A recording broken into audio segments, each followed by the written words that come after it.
All right, what up, Facebook?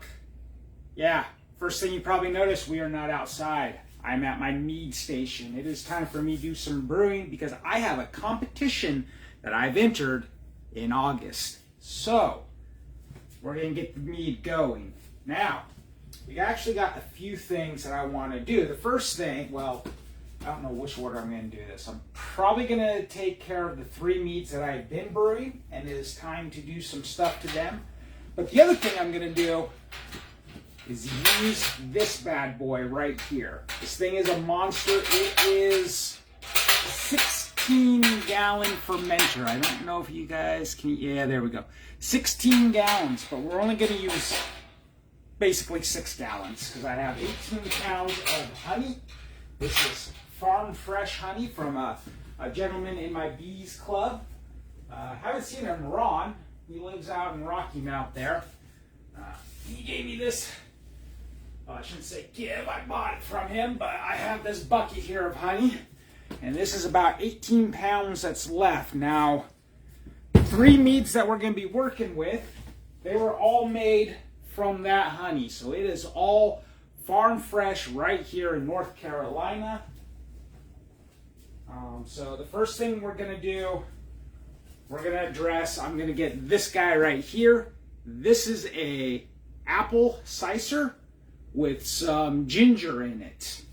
So what we're going to do is we're going to transfer this all over into a nice clean bottle. I'm also going to taste test it because I haven't taste tested it yet, and I'm really hoping the ginger didn't overpower it because I really don't know how much ginger I should have used.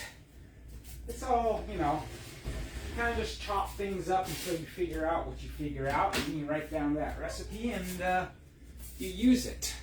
So what I'm doing here is I'm creating a level difference because I'm going to use gravity. Now sometimes I'll climb, put one up top here, climb down and do it, but I don't know where the ladder's at. Now, I've already been outside in the hot sun. I was part of the bees. We did a bee club. We had a little booth. We taught a bunch of little kids about bees today. It was a lot of fun.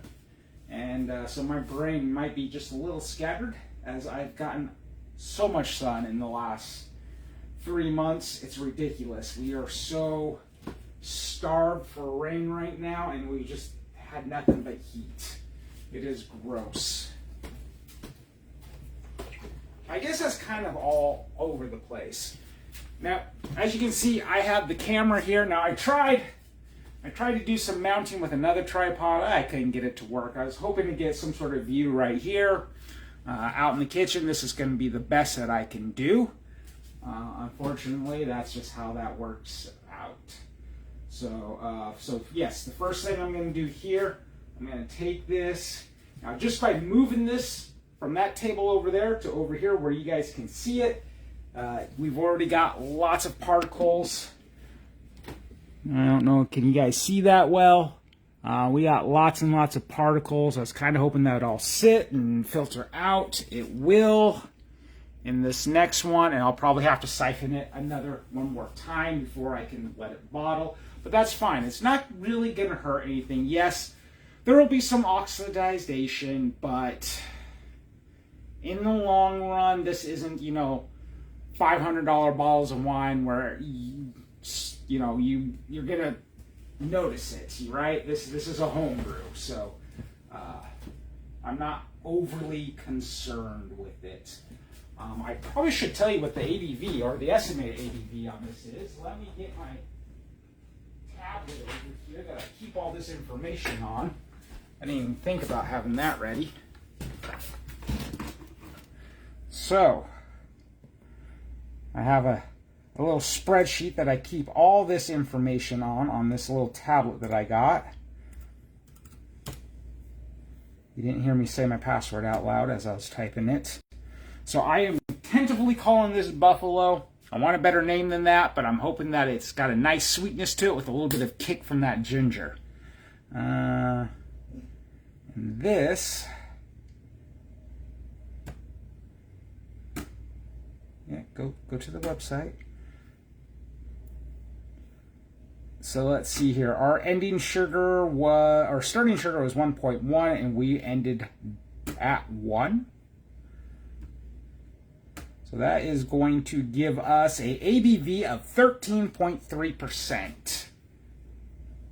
Yeah, it'll be a decent kick. Not something huge, but you know, it'll be decent. So let's go ahead. Now you'll see me walk off over to this side here because I got a sanitation bucket where I keep everything in it and I'm not using it. This sanitation is just Sandstar. It's kind of like OxyClean. It's designed to just like destroy the cell walls of bacterium that gets in and wants to infect my yeast and make it taste nasty and look nasty and whatnot. We got that, we got that. We got this. Okay. So the tools that I'm going to use here today, well, for this part of it at least, this here is going to be a pump. This is going to go in. So it's going to go in. I'm just going to use this and I'm going to pump it and it's going to siphon this all out. So I'm going to go from up top with my liquid down into the clean vessel that I've already prepped in the Sandstar. And we're going to try to filter it. We're not going to get any of the big chunks of vegetable. And the goal is to get as little of the other stuff. It's really just cell from the plants. Yeah. We're going to do it now. Let's do it this way. Let's do it this way. This is how I designed this station. So we'll do it this way. I'm going to go ahead and put this lid over here in the bucket. That reminds me, I need to sanitize the lid for this bucket. Well, carboy. I think they're both the same lids. Yep, they are. So I'm just going to throw these two in. And the other thing I need to sanitize is some new airlocks. That needs to be clean. I don't know what that is, but that was just an inner chamber, so that can be clean. So we'll throw this one in too. Now, when I first got started, I went with what?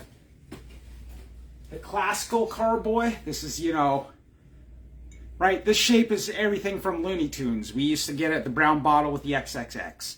So part of me was like, you know, I got to use this, got to use this.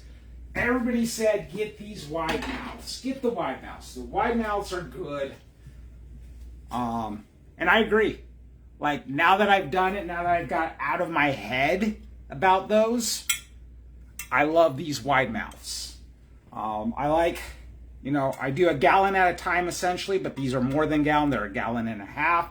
I like that because that gives me room for my fruits, for my flavorings, things that I'm going to do. So I highly recommend if you are starting out.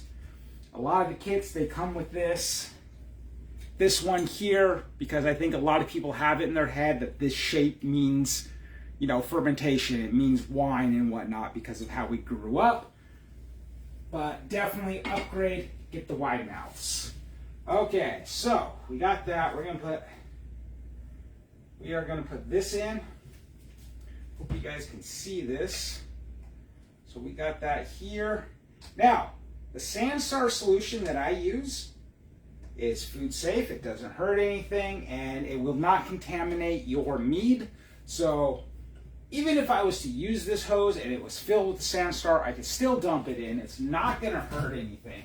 There is no liquid in it, but I just shook it out a second time just to be safe.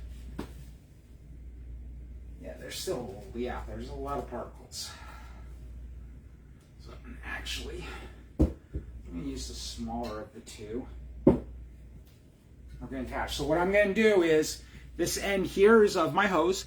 This end is going to go on the siphon pump. This end I control. If I was bottling, I bottle 1 gallon, which is roughly 4 of the bottles that I use, 750 milliliters.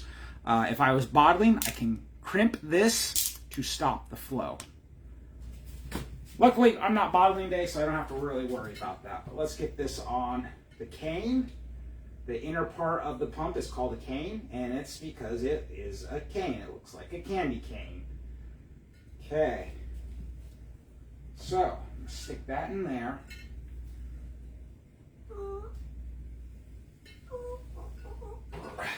So, what we got going on here is we're going to have gravity. So gravity is going to suck this up, and it's going to pull it all the way down into here. Now this is where oxidation is going to happen. As the mead hits, it's going to hit that. It's going to oxidize some. There are certain steps that I can do to really minimize that. Like I said, I don't really think it's going to matter. Most people's not going to really taste it. Some people might, but if you can, kudos to you. I can't. Bring them on camera. Bring who on camera? What up, Joe? It's been a long time talking to you. How's life treating you? So here we go. So pumping.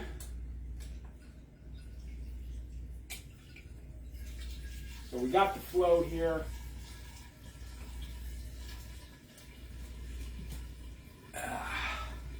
All right.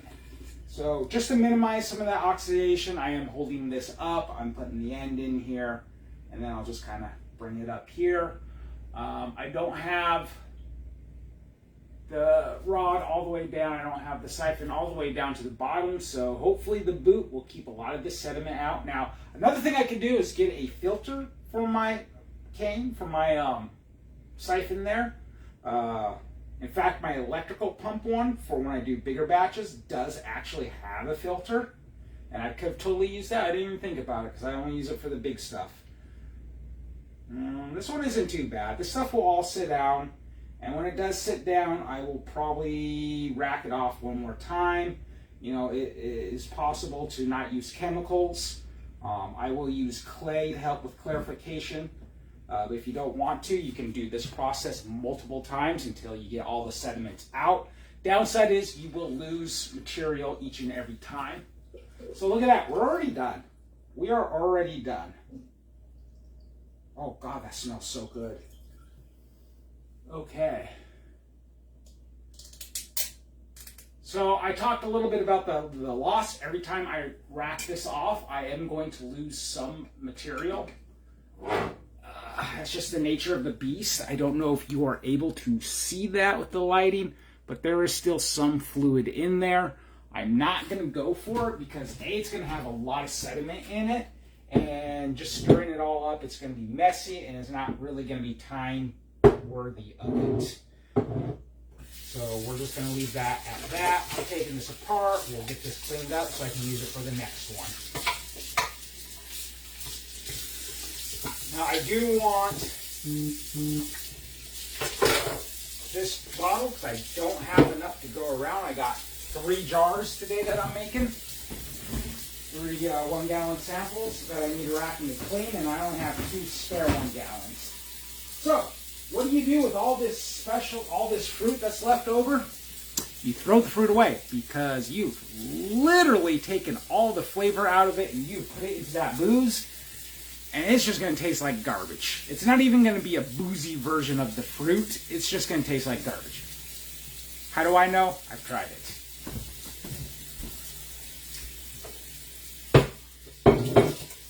Okay. I'm just going to fill that up with hot soapy water. We'll let that go and we'll move on to the next one. We'll try to speed this up a little bit. I do need this, so I'm going to clean this out real quick. One of my handy little pipe cleaners here. I'll grab it. I got it on the side of my cart, a little bit off camera. A little soapy water. Give it a quick clean. And then back in the sanitation. Even though I just cleaned it, I'm still putting it through sanitization. In the meantime,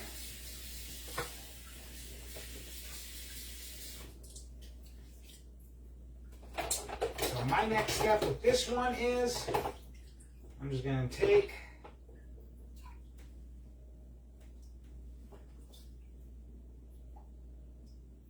one of these little chambers here. All right, so I have chemically pasteurized this mead. there should not be any fermentation left. But just in case there is, I'm still going to put an airlock on it. Now, I was talking about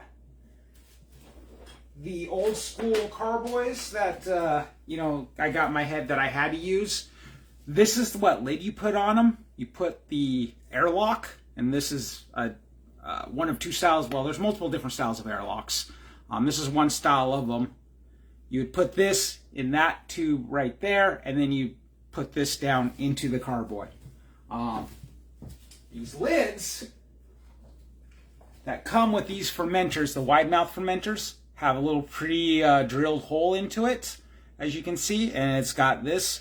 Now, if I don't want to put an airlock in, although you should always put an airlock in, I could go ahead and seal this up. It's all got a rubber gasket around it.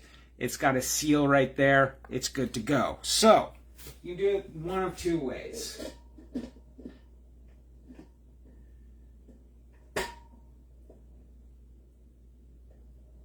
Okay. So we got that one. This one's done. It's just got to sit now.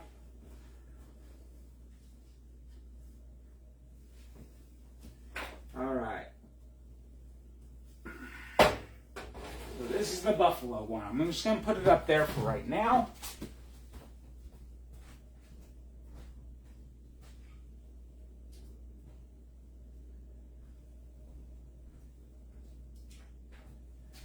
Okay, so I got these labels here. They are water solute labels, so I could just wash them. Wash my container, and they come right off. You see restaurants use these all the time to mark down, you know, expiration on food, when food was open. So I'm just going to put this little tab right here. I'm going to call it buff.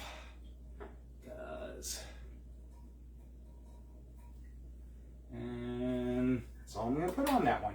I keep all my data on that on my computer. Okay, on to the next one.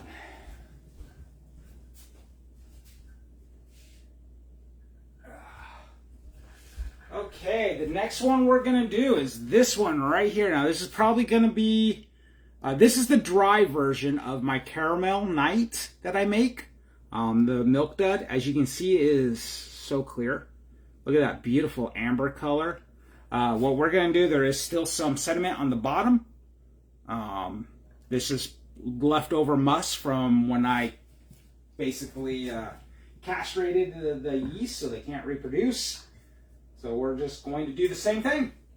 I got one more after this that, again, we're just going to do the same thing. Actually, no, I lied. We're not going to do the same thing, because this one we're actually going to add some cocoa nibs. This stuff right here. And we're going to add some vanilla bean to it. So that's why I wanted the bigger container for it, so I have room for all that stuff. So again, take the top off. I'm going to go throw this in my bucket, sanitation bucket.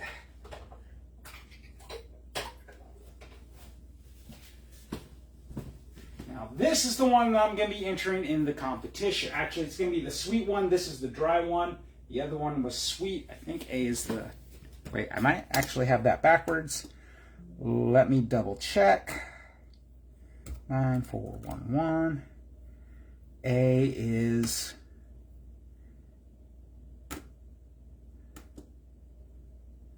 A is sweet. Okay, A is the sweet one. So yes, this is the one I'm going to add. Now, I'm not giving away the secret to my recipe, although I am going to show you some of the stuff that I add in the secondary. But I do kind of treat this honey a little bit different to give it part of its flavor profile. That's my little secret. Ah, here we go. So this is a filter that I was talking about that you could put at the end of my pump, my electric pump here. It goes, here's my electric pump. So nozzle in, nozzle out. This would be on the end of the hose that goes in, because you don't want to put this in. That'll short it out and probably make your food taste bad. All right, so we got that. Let's put this up. When you are sanitizing, you want to keep everything in for a minute minimum. to make sure that you give time for the solution to do its job. So all this stuff was sitting in for roughly a minute, probably a little bit longer. Again, so what we're doing is we're just putting the cane in. This is my cane.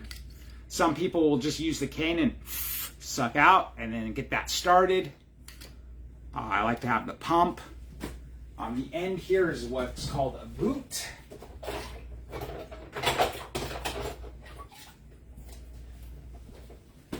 So this little piece right here is a boot. It goes on the end and it's supposed to keep sediment from coming up and getting sucked into there. Does it work? I don't really think it does, honestly. I mean, it does a little, not a whole lot. Your filter is going to be way more effective. But some people swear by the boot. Some people are really good and they can, you know, they swear by it. I don't see how. Okay. So same thing, just going to take this hose, attach it to the end here.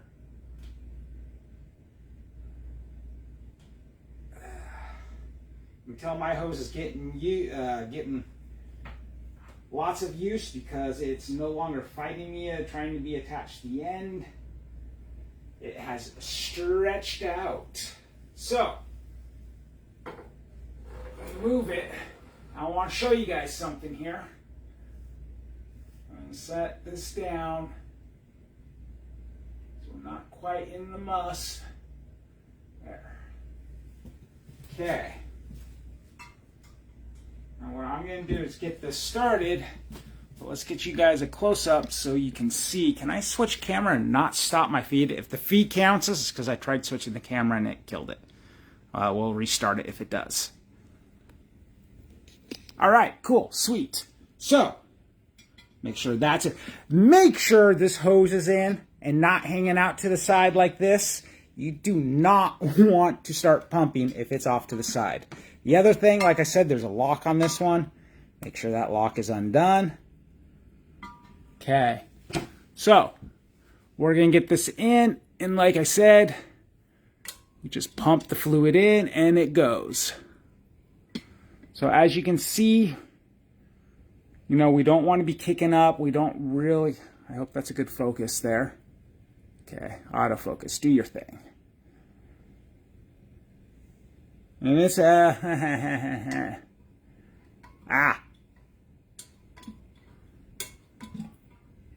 we go.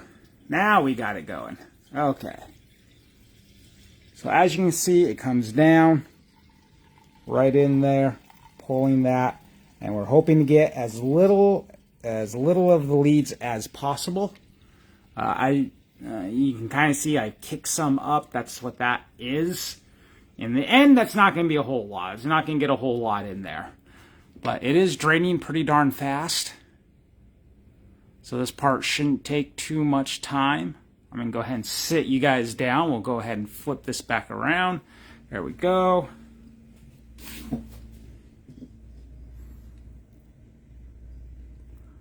All right.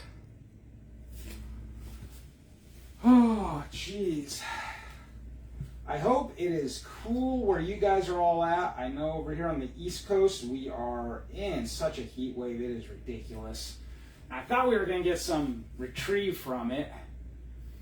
Last Wednesday, it looked like it was saying that we were supposed to be in the high 70s, low 80s.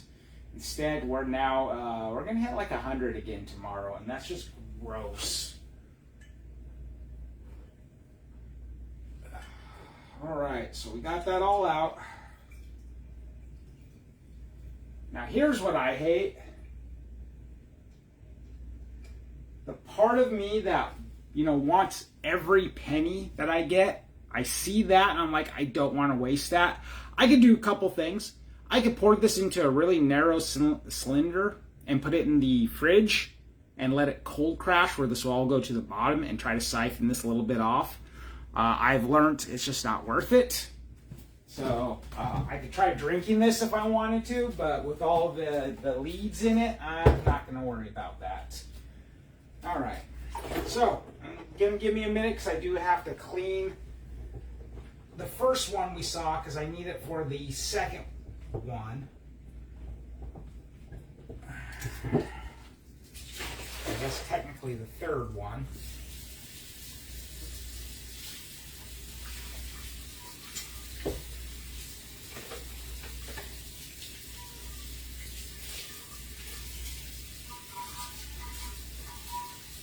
I don't know, can you guys hear me playing? I got an earbud in, I'm just trying something, see if the mic will follow me through the earbud. That way I can use it for the bees, because I notice when I do the bees, I got the camera set up so far away and it's so loud that I'm really quiet because it's picking up all the other street noises. All right, so that's clean, and that is in the sanitation right now. So, I told you we were going to add some stuff to this one. So, we are going to add cocoa nibs. Now, when I add the cocoa nibs, I don't just throw them in. We have these giant tea bags. These are literally just tea bags. So, I'm going to fill these up. I get about a cup of cocoa nibs. I'm going to put 3 of them in. Now, I know I get a cup from doing previous meads, and that's what it measures out to. So I'm not going to bother measuring this out just because I know.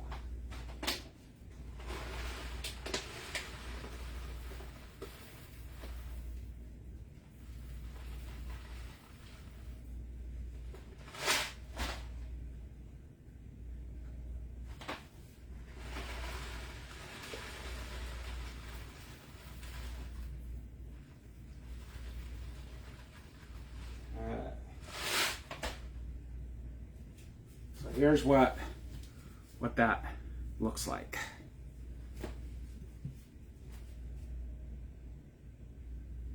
All right, so as you can see with the string here, it will hang off to the side. Probably should have waited until I had them all other filled up so I can put this in. So that string doesn't fall away. I will just put the lid on. Oh, I know. Where did I put? There they are.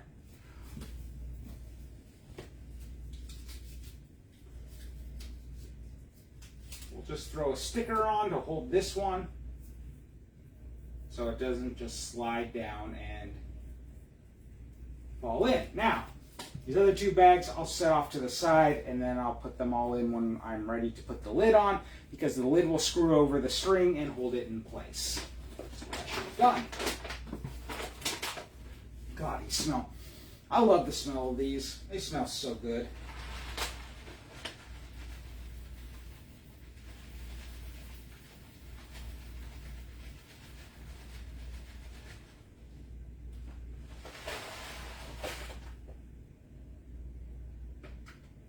Okay. Set that off to the side.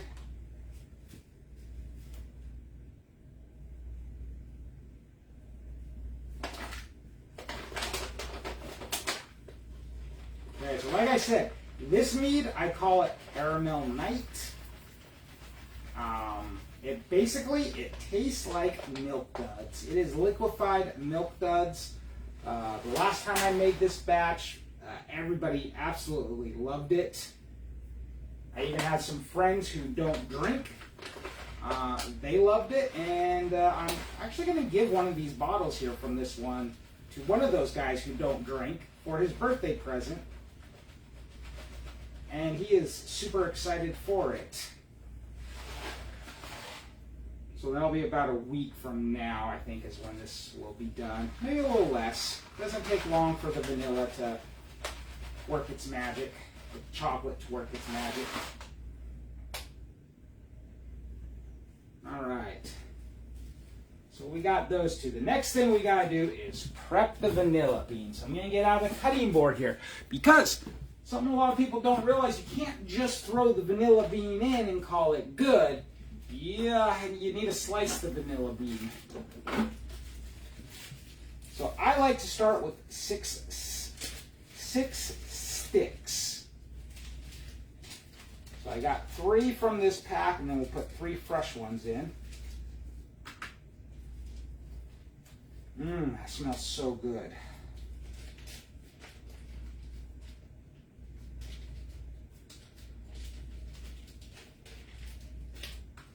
Okay, so we got those three. Let's get this open. And then we'll cut these.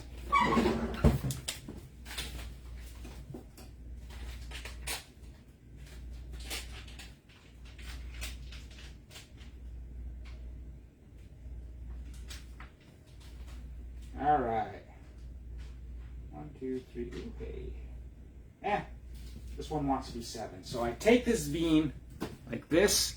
What I'm going to do is slice that down. Not my finger, just the bean.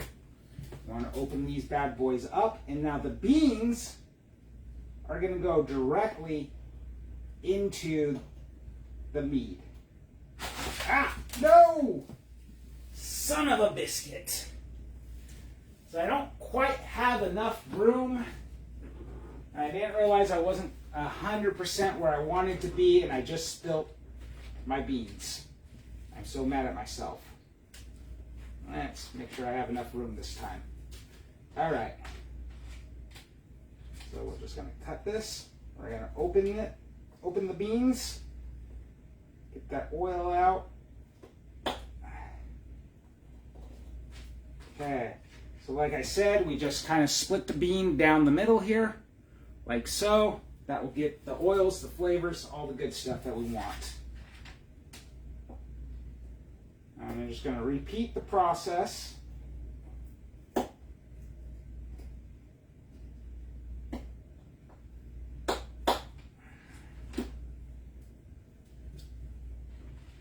And they're just going to sink to...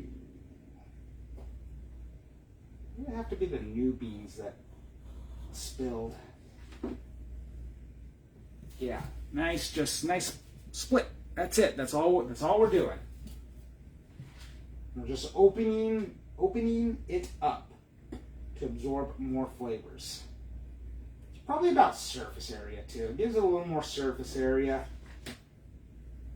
But we're probably just we're unlocking the case. It's kind of got to think, you know, like a green bean or something like that.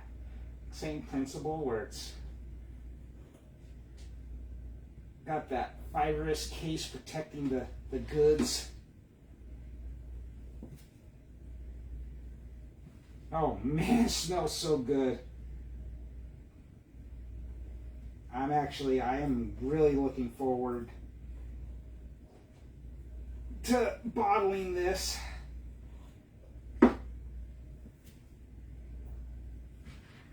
Okay, so at the beginning of my stream, I showed off the buffalo, right? It had the apples and all that, the apples, the ginger, and the other stuff.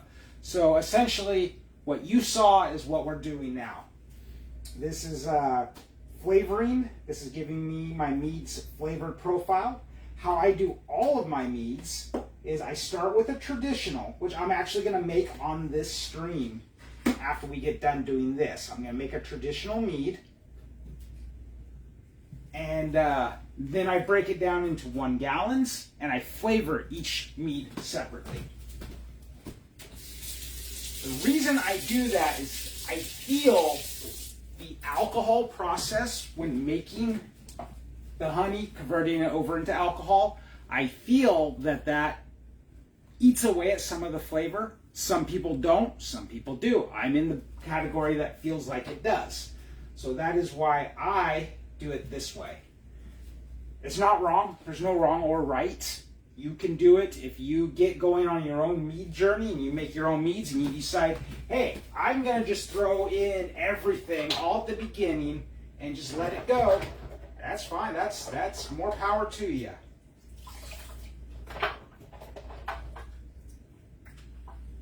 Okay. So, now, I don't know if I showed you guys or if you noticed on the last one, but here we go. Oh, okay, when somebody's watching, it says bring them on camera. I thought Joe actually said that, but Jim started watching and it says bring them on camera. Okay, that's something Facebook does.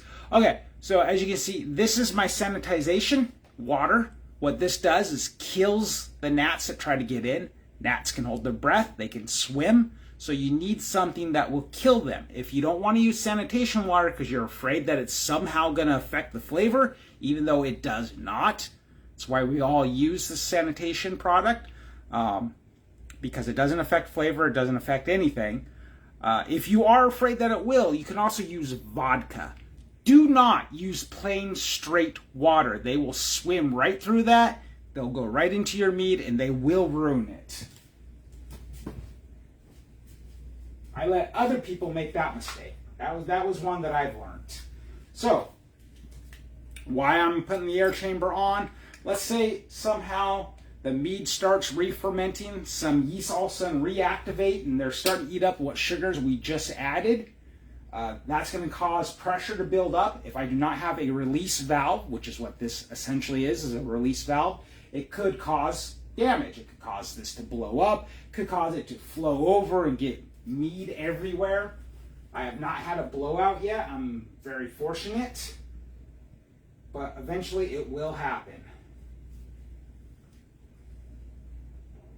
It's just the process of making meads. Actually, that's not true. I did have a blowout. It was a very mild one, and the mead cart caught it all without any leakage going all over. The towel that I kept on it for drying my products got it all. Okay, so as I was saying, I got those in. Kind of going to dunk it down like a tea bag. Oh, that's the wrong size lid for this one. Well, dang it. Let's wrap this around. So the lids aren't the same size like I thought they were.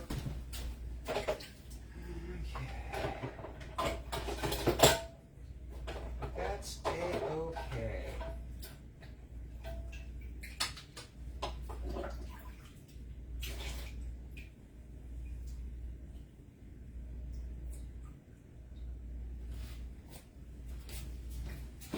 I mean, ultimately, if my tea bag strings dropped in there, it's not really going to matter a whole lot in the long run of things, so no worries.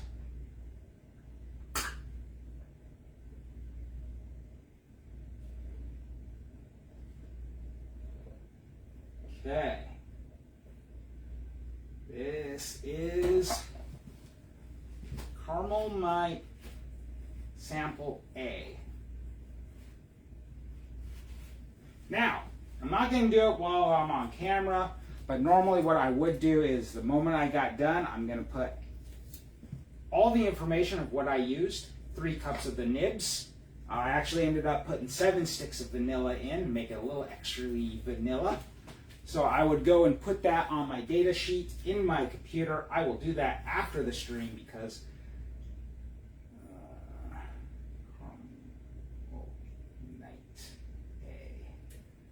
we're going to go ahead and we're going to put this guy right here.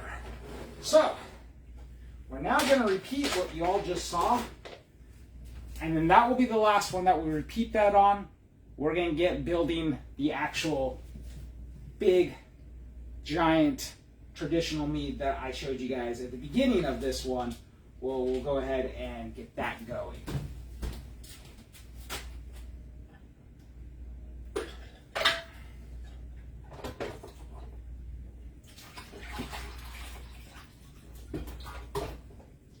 Actually, you know what?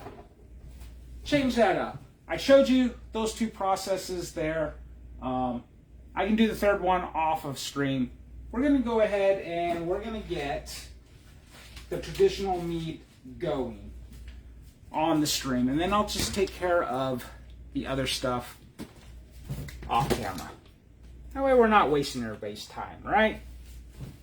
Besides, you really want to watch the process of how it's made. You don't want to see all this boring stuff of how I make the flavors, right? No one wants to see that. Just tuck that away for right now. Okay. So I will admit, it has been a while. This is the guy we are using today. This will be the first time I've used this beast. The biggest I've made today is 5 gallons. Now, We're not filling this all the way up. In fact, we only have 18 pounds of honey. So that means we're only going to make about 6 gallons of mead. So let's get started on that.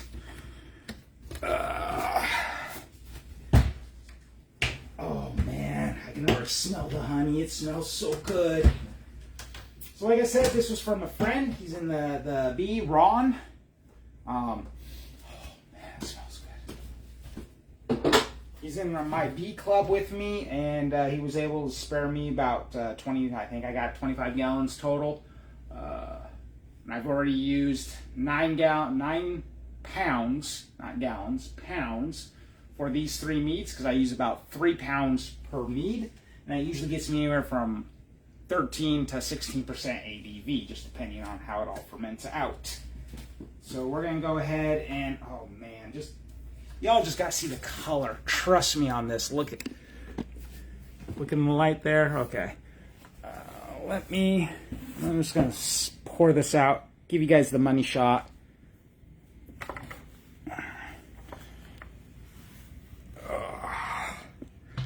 Look at that.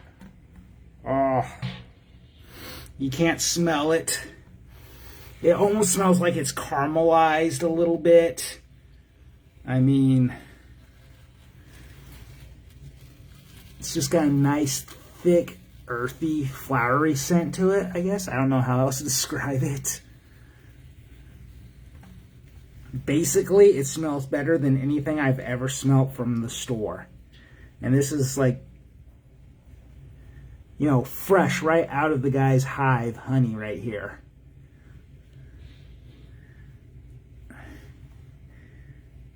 Yeah, so I'm going to get a spatula. I'm going to scrape that because I paid for all of that and I want it all. I'll probably mix some water in with that to try to get more of that off. And yes, my valves are all shut. I closed them before I started this. Okay, let me set this down here. We'll go ahead, turn the camera back around. All right. There we go. Don't fall over, Stan. This is Stan that always likes to fall over on me. All right, let's, oh God, it's sugarized a little bit at the bottom. I kind of want to eat that sugar. I don't want to convert it over, but I'm going to. So I do not use tap water. Ideally, my favorite meads, I use Fiji bottled water. Fiji is a superior water in my opinion, but it's also really expensive. But you do, the texture of it, if you've ever drank it, you know what I'm talking about. It's kind of got that silicate that makes it just a little thicker, just more hearty, more satisfying. That does come through. It does give that mouthfeel. But I've kind of switched over to, and this is funny, this is a Deer Park, and that's where, you know, last place we lived in Washington was Deer Park, Washington. So I thought it was a good switch. So what I'm going to do here is open this. We're going to get some of this water here. Oh, that sucked. I just put my hand in the lid that I poured the honey on. So I'm going to mix some water in with this so we can try to get more of this honey out. I'm going to put it over here for right now, the one that is open. Oh God, that was so good. I might have accidentally stuck my palm on the lip there that had all the honey, but I ain't mad. That honey is delicious. Oh man, it's really sweet. That is really sweet honey. I forgot how sweet his honey is. I'm just going to take my rubber spatula. I'm going to go sanitize this. You should sanitize everything you use just to be on the safe side. Will it hurt? No, probably not. But every once in a while it will. So just sanitize it. I'm going to hold it off for a minute, and I just realized I ain't got anything that's going to mix this stuff. I'm used to a 1 gallon jug. I put my little, when I make these, I use usually make them in a 1-gallon jug here. I'd put this on and I would shake it. And that's how I mix it up. Now, what that means for me, if I can't get this mixed up, which I don't really have anything to mix it up with, means it's going to take the yeast longer. It will eat all the honey and it will ferment all of the honey. It's going to take a lot longer if it's not mixed up. The other thing is you want oxygen in the water. You want to really get a good job at oxidizing the water. So the yeast will have that oxygen to make the colony. It needs it to make the colony. So bear with me as we try to figure out how I'm going to do this. Yeah, whatever.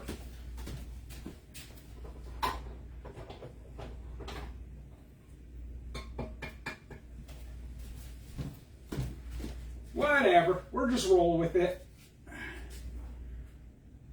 Right now, the important part's trying to get all this other honey out, and I'm just going to mix it. Oh God, that's all crystal. That is all yummy, yummy crystal. The crystal will also oxidize or ferment, so I'm not too worried about it. It'll all get used. I want every ounce of this sugar that I can get out of this in my must. The other thing not mixing it is going to do is it's not going to give me an accurate reading, which is going to suck. I'll have to guesstimate based on how much honey I have. And I have roughly 18 pounds. So I know that 18 pounds adds 0.03 Pacific gravity per pound. Or 1 pound of honey adds 0.035 of Pacific gravity. So I can use that, multiply that out by the 18 to figure out what my sugar level is going to be. Or actually, and then divide by 3. Yeah, I know the math. I got the formula in my head.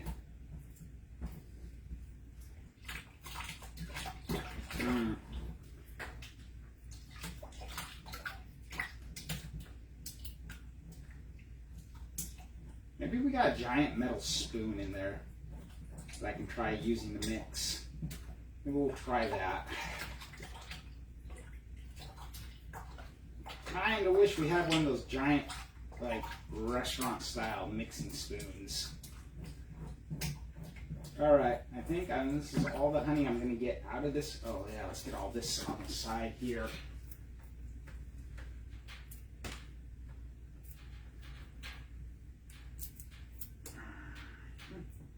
Okay, we're just going to push this all into the water and mix that up really well. Okay, I think that's going to be about it. Yep. So what I'm going to do, I'll use some metal spoon that we have, but we got to have something that will work. And I'll try to just mix up a little bit of water in the honey. Try to get that all shooken up. Yeah, I didn't really think about that when I got this thing. I just was like, big and I can make bulk. Ooh, this is awesome. But hey, it's a learn process, right? I don't have all the answers. I'm learning as I'm going. I'm going to make mistakes. It's okay to do that. Alright, so we got that all mixed up pretty good. Kind of got honey all over them. Somehow, I don't know, honey is really, let's get a spatula and scrape all this off. As much as this sugar as I can, because sugar is good for alcohol. More sugar, more alcohol.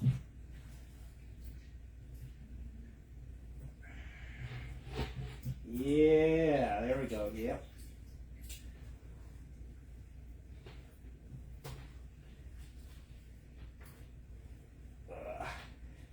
hopefully, my cell phone doesn't, well, we're inside today, so it shouldn't overheat like it did the last live stream I did. That's how hot it was. Last Sunday, I think it was, when I was in my beehive, I got 2/3 of the way done, and it was so hot that actually my cell phone turned off. Even the cell phone was like, nope, we're peacing out, we're done. We don't need this in our life. All right, get that over to the side.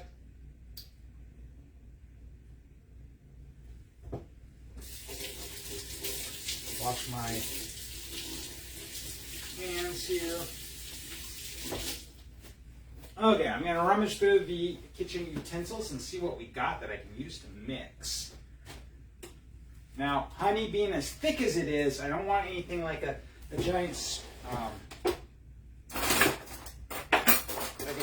whisk, because the whisks just aren't going to be strong enough. They're not going to do anything other than probably rip out. What I'm looking for is something like a giant spoon like this, only I would like it to be bigger.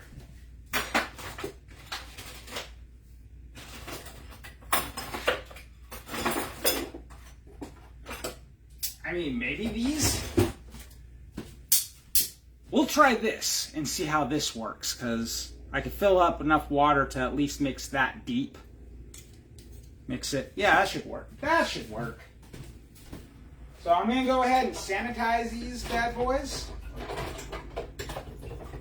We're going to wait a minute here.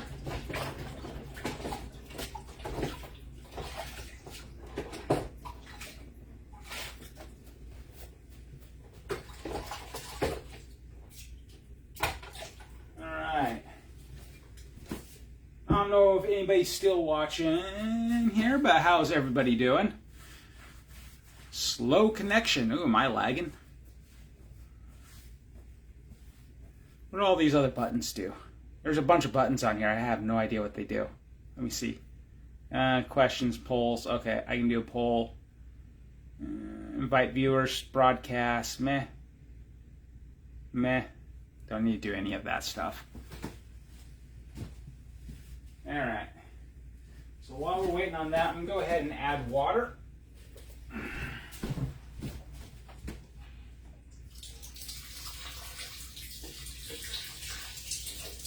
Adding the water is actually going to help mix this up too, because the force of the water is going to mix it in. So that is going to help a little bit. I need to make an air hole. Come on. Where'd my knife go?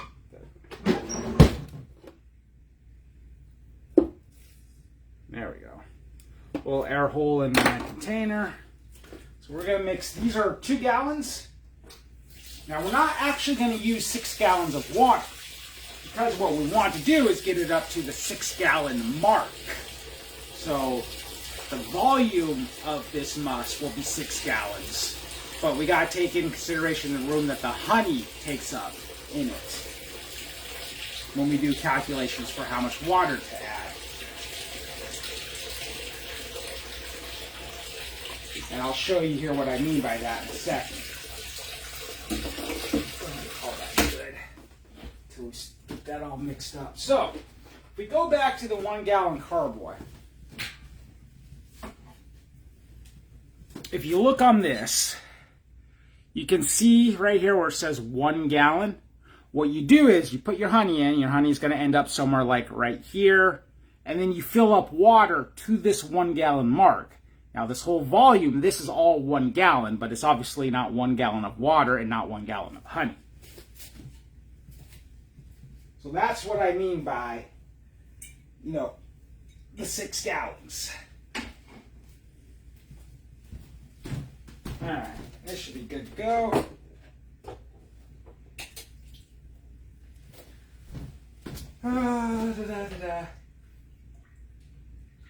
So I guess when we go to we gotta go to the restaurant supply store. Jenna wants to get some trays for her new project she's working on, so she can dye her her straw for her broom cord. So I guess when we go out and do that, I'm going to pick up like a giant metal spoon, or if they have some sort of giant metal mixer that can withstand the honey. This is really thick. Pick up something like that for me. But this is actually working pretty good.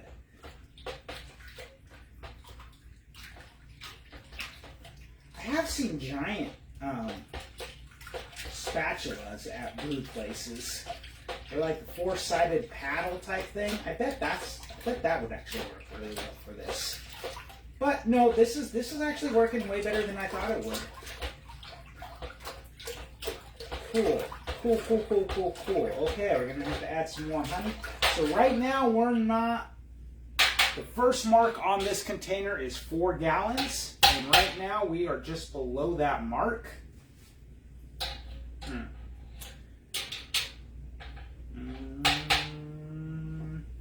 Special's got all sorts of honey.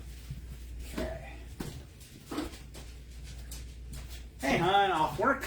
No, not yet. Oh, okay. I got a little while, but I figured I'd take my quick break. Oh, okay. Jenna's out here. She wants to come say hello. Oh. Hi, Cameron. Yep.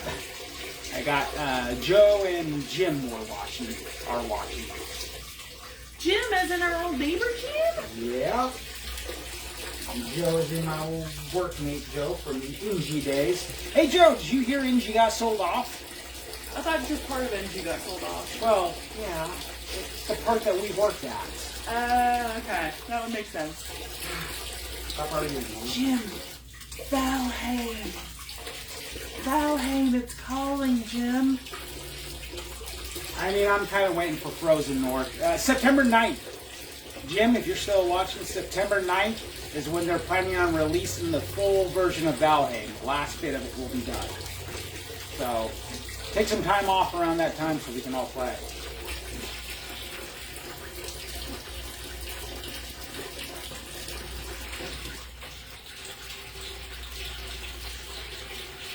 You're taking forever.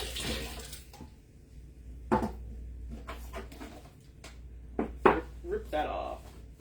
What do you think I was doing? I'm just telling you what to do because I know, that's who I stop am. telling me what to do. I can't tell you what to do. I know, don't tell me what to do.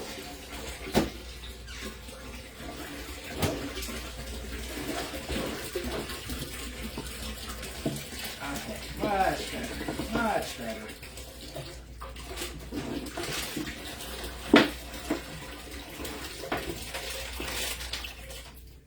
Alright, so that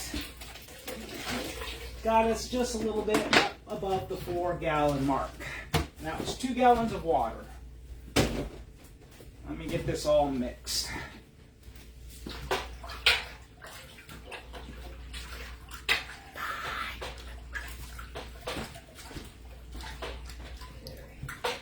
Ah.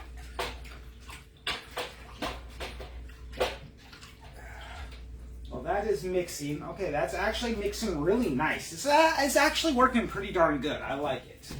So, something you guys didn't see me do. I did this off camera before I started the live stream. I have a little bit of water, a little bit of honey in here. What I'm going to do is activate my yeast. Now, for my yeast, I thought I had 2 packets out. They're somewhere. So, what I have right now is 11K1. It's the yeast that I am using. 1 packet will do 5 gallons. So I think, because I'm doing 6 gallons, and I have a feeling I'm going to do 2. Nah, I'm just going to do 1. So yeast can't read, so yes, 1 pack will do 5 gallons, but we're going to stretch it out. We're going to stretch it out because I don't want to waste a pack for 6 gallons. If it was at 7 or 8, I'd probably do 2 packs. So what I'm going to do is take that. Now I zap this in the microwave for about 20 seconds so it gets warm. We're going to pour all this yeast in here, like so. And then I'm going to mix this. Now let's get every little guy out here.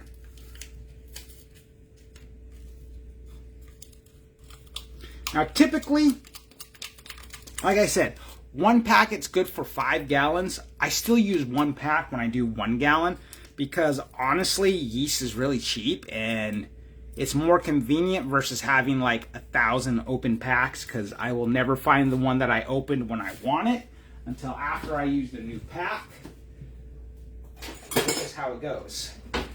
So, we're gonna do that. We're gonna take a little miniature whisk here and we're just gonna, I mean, you can already see it starting to activate. You can already see it starting to foam up. We're just gonna beat this all together, whisk this all together, get some oxygen in there, get that sugar mixed up, and the warm water is gonna encourage this yeast to transform into alcohol-producing machine from dormant stage. Okay, so while that's doing its thing, I'm going to go ahead and continue mixing in water. Okay, so I'm going to set this right here, and you'll see it, it'll start to foam up. You guys actually see? Yeah, you can see. Okay, perfect. So you should be able to see that starting to foam up. I'll zoom in and do it, bring it over to the camera so you guys can actually see it. Okay. So if we are, we're halfway up to the 5-gallon mark, and I said I want 6 gallons.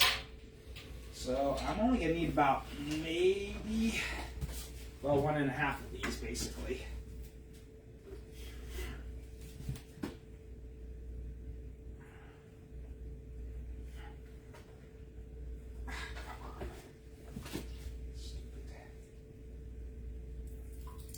Water bottles don't like to cooperate.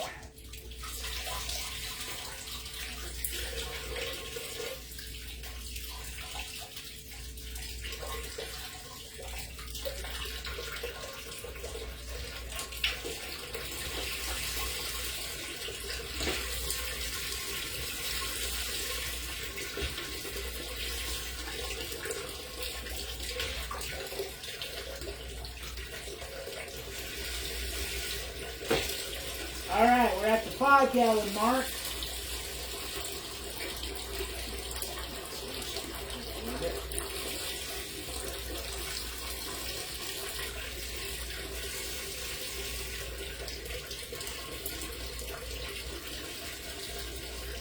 Some air in here. Now, the reason I didn't poke a hole in, because these containers suck, and if I poke a hole in here, it's going to leak, and I'm not using the full 2 gallons. If I was using the full 2 gallons, I'd go ahead and poke a hole in here.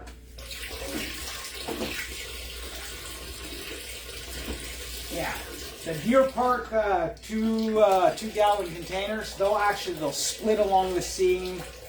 They'll leak all over. I've had issues with storing them long term. But the water is cheap.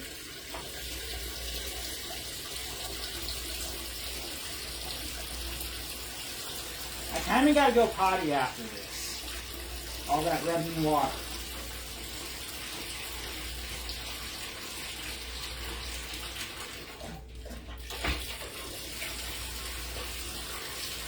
All right. There we go. This will probably start leaking. Who knows? Store it upright. Stir, stir, stir with my non-stirring stick. That's stirring. Okay.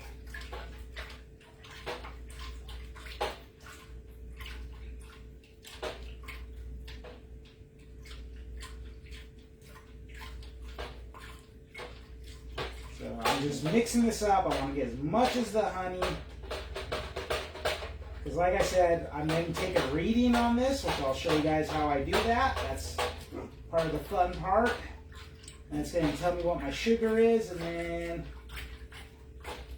anything I use in this batch, it's going to tell me what my end alcohol should be.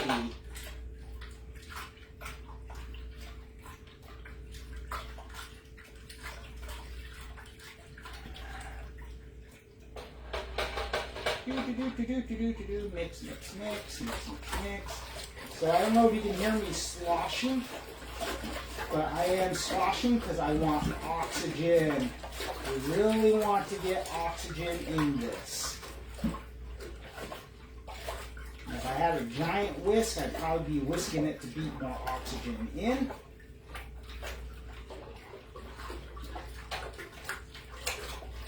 Again, oxygen is good for the colony of yeast when they're starting out.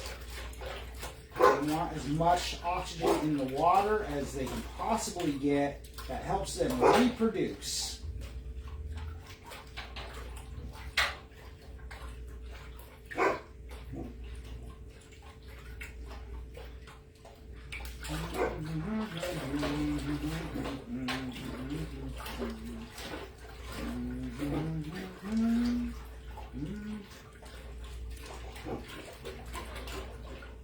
All right. So, as you can see, this has turned a more milky white, and it should start to foam up like a cake or something. Kind of looks like, I don't know, oatmeal, like the liquid part of oatmeal. That's still doing its thing. I'm going to go ahead. We're going to be using the granulated cylinder. I got to sanitize it.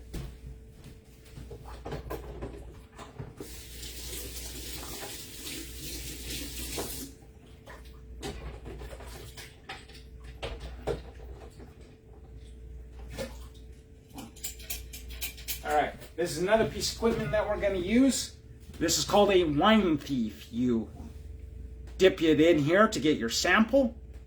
And then this here is a little plug, so this will plug it up. And then you just push up against the side of your granulated cylinder or your cup if you're taking a sip sample, and it'll pour it out. Like that. This thing. Get that sanitizer off my hands.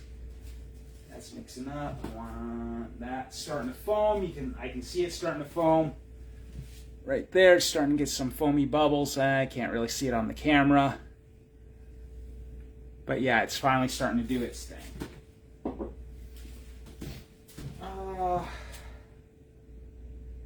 did I come over here to do?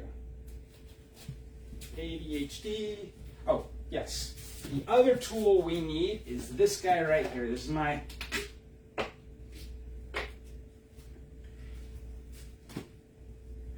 Okay, so this guy right here is how I get my reading. It has a weight at the end here. It's going to show me that water has a gravity, a starting gravity of 1. So when I put this in here, this is going to bob up, and it's going to tell me how much more the sugar has added to the gravity of the liquid. And then that... Oh, hey, James, I am making mead right now. I just got done putting my honey and my water into this giant container here on the ground. I'm waiting for my yeast to fully activate. And I'm getting ready to take a reading and see how much sugar I have. So, yeah, so I'm going to put this in the sanitizer. Oh, let me finish explaining. So, I don't know if you guys can see on the camera. Is that focused in? But it has numbers. This will tell me how much sugar's in there. I will do a math. I got a math formulation that I can convert the amount of sugars into an estimated ABV. So 1 minute in the sanitation solution.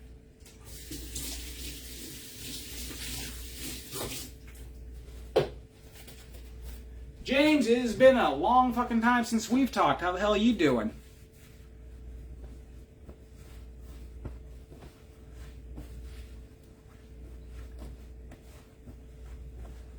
Oh, why does it keep telling me slow connection?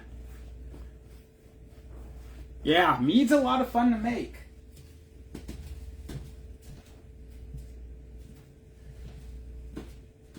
Alright, that's starting to really activate. Yeah, I'm entering my first competition here in August. Alright. So I actually got, this is going to be what I'm entering. This is I call it Caramel Night. It basically tastes like Milk Duds.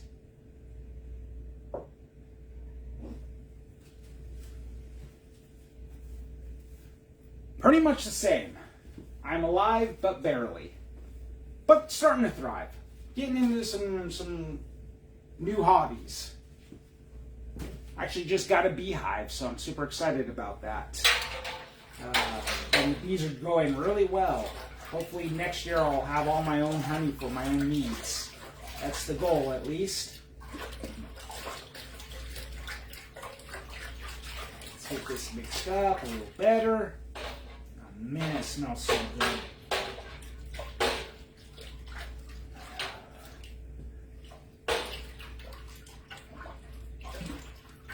Alright, mix. Put that in. Alright, so take my little wine thief here. We're going to get a sample. Ooh. So as I was saying, so I got my sample. Basically, I just do that. As you can see, it pours down. I need to just get this deep enough for my hydrometer there to be able to get a read. So I'll probably need to dip this one more time.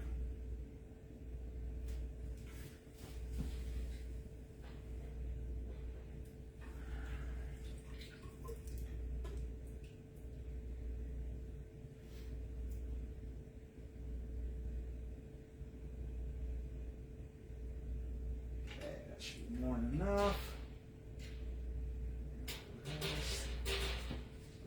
This in the sink.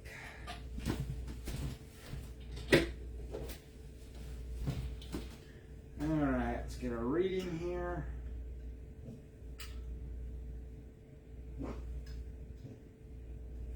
Oh, my eyesight is like shot. Luckily I have new glasses. I just need to get them. I have a new prescription.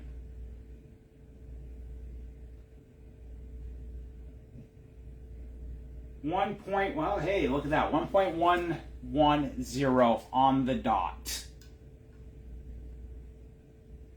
Alright, so that is 1.110. I am going to go ahead and just take a quick note because I will forget. Yeah, my meads tend to be around 13 to 16% ABV. So, yeah, I like to be just a little bit higher up there. Where's my notes? Notes. Come on, load up. Why are you taking new notes? 1.10 ABV. Okay, perfect. So, next thing I'm going to do, dump this back in. Now, because I do have 6 gallons of mead and I'm only using enough for 5 gallons, this will ferment a little slower, but it should still ferment nonetheless. So today, I'm just going to add this. I'm going to let it sit for 24 hours, and then I'm going to go in and I'm probably going to add nutrients to it to give it a little more boost. So we'll go ahead, add this. Adds all my yeast. And then we're going to mix this up a little bit.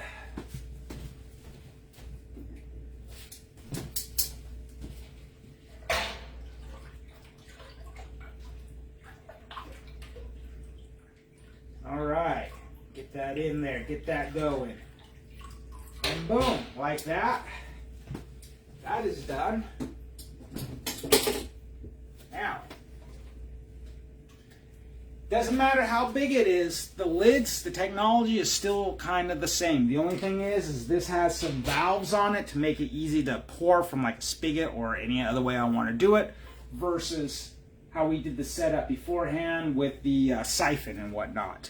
So, for my lid, this is the lid that goes on it. Here's where my, wow, brain fart, where my airlock is going. I'm going to go ahead, get this set up.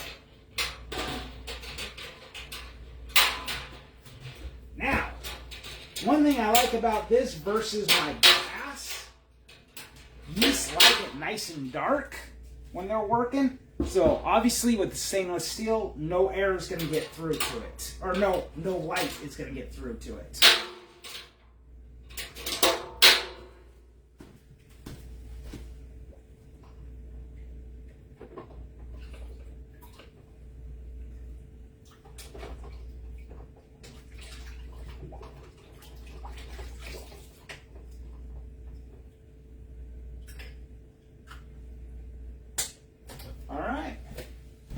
there we go, folks.